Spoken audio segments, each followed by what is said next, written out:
Good evening. Thank you very much. Dear ladies, gentlemen, friends. Melissa, I need your lessons, English lessons, to speak better. Yeah. I have text in my phone, but I will tell you from my heart. We are living in the epicenter of war. And this is war against children and women. Especially my family is refugees all over the world. I have 4 kids. And my wife is traveling all the time. Come to me and to my children. And millions of Ukrainian children now are refugees. Many of them internally displaced. 60% of our population experienced displacement. It means they left their homes, friends, school children, school friends, relatives. More than 1 million men are fighting as the militaries now just to defend our country. Many kids experience trauma, war trauma.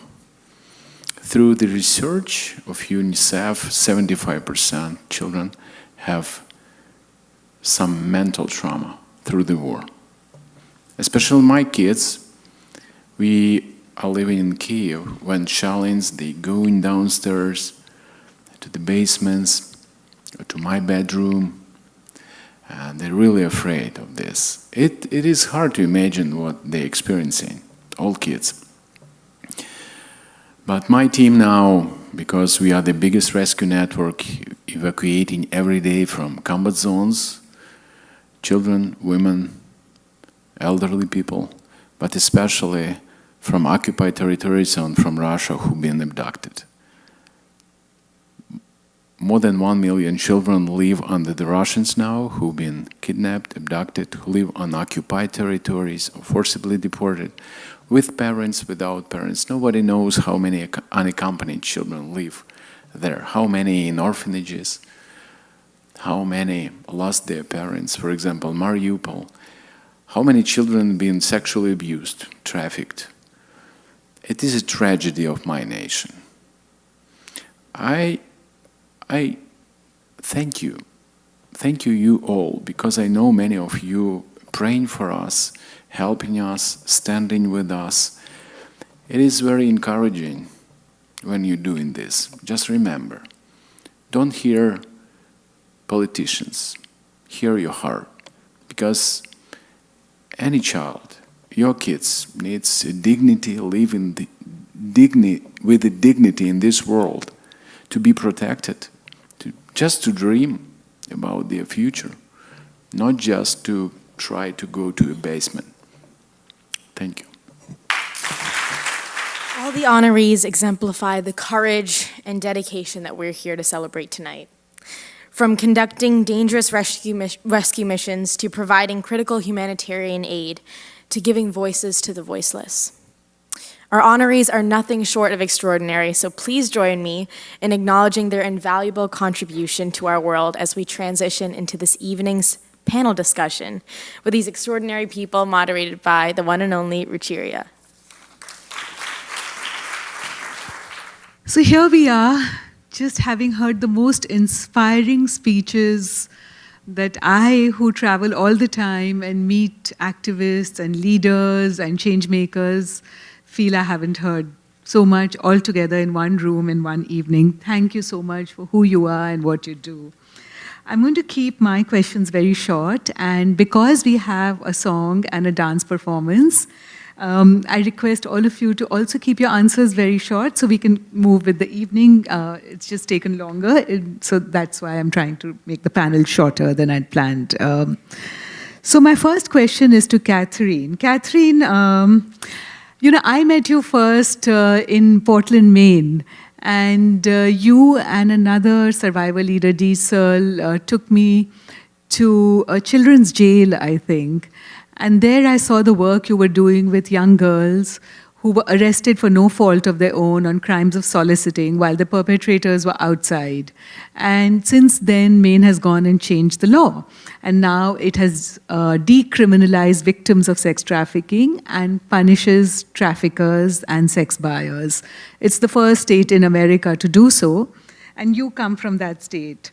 I know you also work on providing shelter and support to young girls as a survivor yourself. How did you, give me one story that you remember which had a pivotal impact on you, shifting you from being a survivor to becoming a leader? Gosh.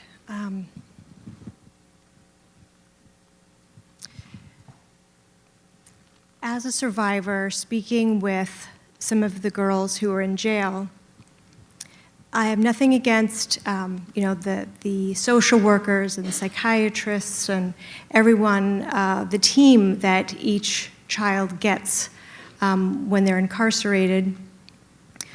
But there's nothing like a survivor talking from your heart to their heart.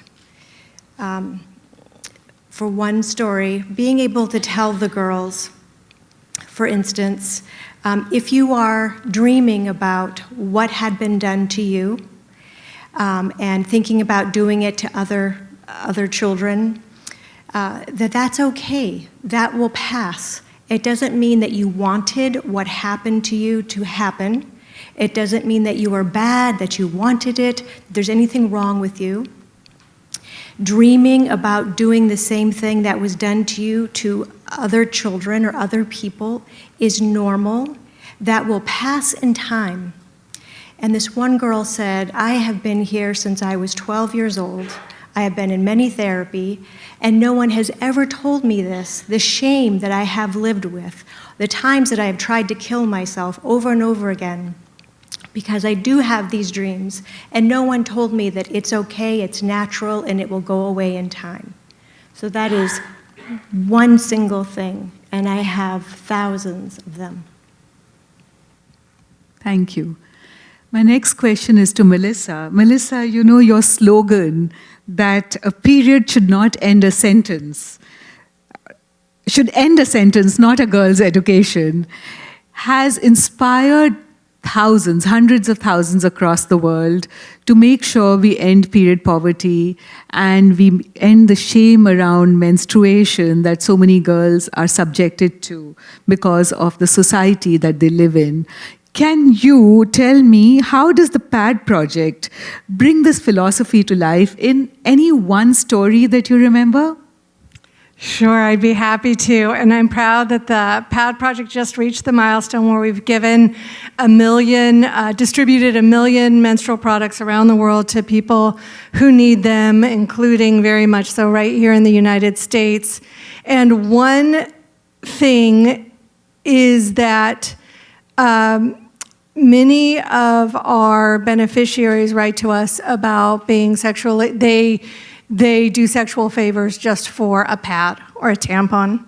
So when you think about that, it's really incredible. One person who related directly to pursuing her education because she had access to supplies. Her name is Estada George. She lives in Sierra Leone in a village called Bumpay, and she was sitting for her exam. She was about 11th grade, the same age as our MC, I think, and she bled through her uniform. She was mortified, and she had to quit school. She didn't finish her exams. She did not graduate. Because of this, she began to be an advocate for menstrual health and education and started what's called our washable pad program. These are reusable pads that women sew and create a microeconomy.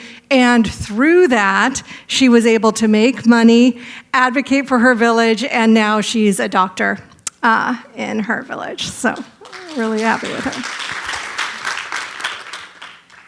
And you and I have often talked about the power of storytelling to inspire and to heal. What you have also done is turned it into action. Do you have any actionable suggestions for all the storytellers in this room today? What can they do to use the power of storytelling? You know, sort of conversely, I'd say the most important thing you can do is listen. Because one of the things that I see in the writing program we run that's quite extraordinary is people coming in a room with stories that they have to tell and recognizing in the stories of others stories that they want to carry forward.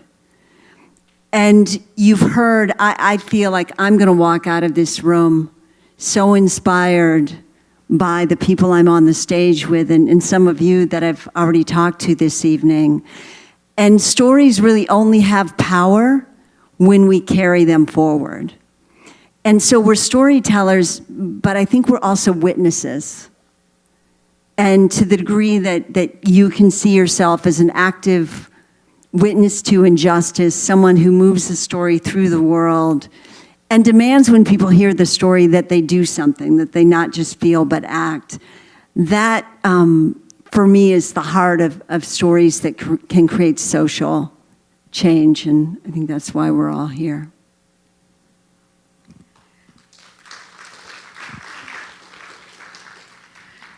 Rana, you spoke about learning karate as a young girl and in a neighborhood where you were actually attacked yourself, and how the power of karate taught you that you had a self-worth defending. Can you talk about how martial arts really helped you become an activist? I love martial arts, so I love this question. I think in so many ways, when I had first started Melika, I remember going out into my neighborhood and being like, I'm gonna teach self-defense. And unfortunately, some of my elders in the neighborhood were kind of like, nah, like, what are you even, like, there's like no way, this is weird, please keep a low profile, chill out. And I think that no, multiple times, when you see a challenge that you're hungry to try to create change around, really like cultivated my desire to keep going. And that is being an athlete, right? So much of athletics is, you know, knowing how to work on a team, knowing how to be competitive when you need to, knowing how to aspire even when things are hard, both physically and emotionally. And when you are an athlete, especially from a young age, I used to compete as well, you're taught so many of these skills that then are very transferable into movement space and into building an organization, that resilience. And so I feel like I am an organizer because I am an athlete and because I am a martial artist. And I highly encourage everybody to do martial arts because it is very inclusive of age and body type and background. That's very inspiring. Mikola, you are working on behalf of women and children in an area where it's really dangerous. When did you realize that it's a risk worth taking? Why didn't you just stop and go to a neighboring country? Thank you. I can tell you a lot of horrible stories and what children experience.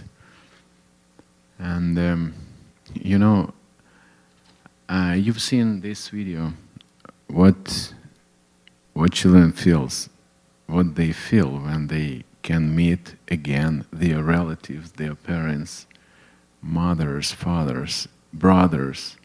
Yeah, it's really hard to imagine what they are feeling being kidnapped there. I'll tell you one story. Just remember, one 12-year-old boy who been returned by us, and to his mother and grandmother, and we were talking together, and I asked him, what you were dreaming for? Just to return back, but how did you know that somebody will take you? He told, I believe. I told, what do you believe? That I planned to my escape. I planned. I planned how to run out of Russia to Ukraine, but only thing I did not know how to cross the minefields. 12-year-old boy was thinking how he crossed the minefields to meet their relatives, mother, and friends. Yeah, it's horrible, but Ukrainian children are brave, and we believe they will survive, and we will come back. I'm not talking about territories, about children, about their lives, and about their future. Thank you.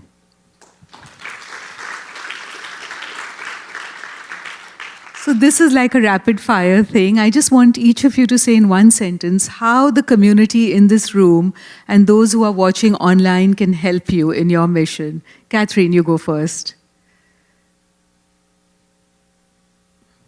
Access to people with children. That is the one thing we can do. In order for a child to be sexually abused, the offender needs access.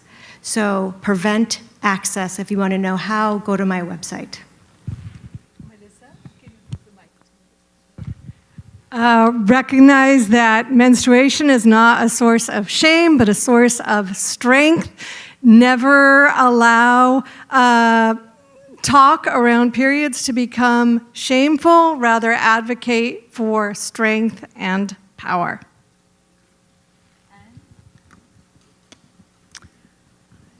See stories as one of our great underutilized resources. And if you know of an activist or a writer who you think has a story that could be policy or world-changing, we'd love to have them take part in a writing workshop. So voicesandfaces.org. Learn self-defense, but also change the systems that necessitate that we exist in a world that requires that we have to learn self-defense to begin with. Don't stand apart, but be with your kids, be with that kids who's suffering, and be children's voice for that kids who really need your support. Thank you.